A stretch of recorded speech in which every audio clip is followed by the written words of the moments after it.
Korinto 15:21-24. Yamang sa pamamagitan ng isang tao'y dumating ang kamatayan, sa pamamagitan din ng isang tao'y dumating ang pagkabuhay na muli ng mga patay. Sapagkat kung paanong kay Adan ang lahat ay namamatay, gayon din kay Kristo ang lahat ay bubuhayin. Subalit ang bawat isa'y ayon sa kanya-kanyang panahon. Si Kristo ang unang bunga, at pagkatapos ay ang mga kay Kristo sa kanyang pagdating.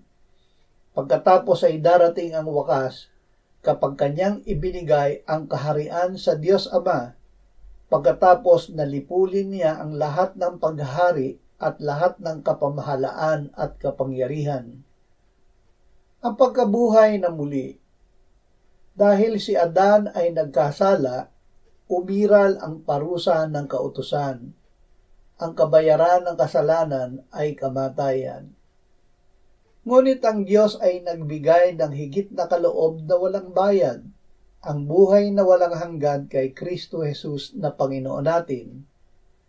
Nang dumami ang kasalanan ay dumami rin ang biyaya ng Diyos, upang kung paanong ang kasalanan ay naghari sa kamatayan, ang biyaya ng Diyos ay maghari sa pamamagitan ng pagiging matuwid tungo sa buhay na walang hanggan sa pamamagitan ni Jesucristo.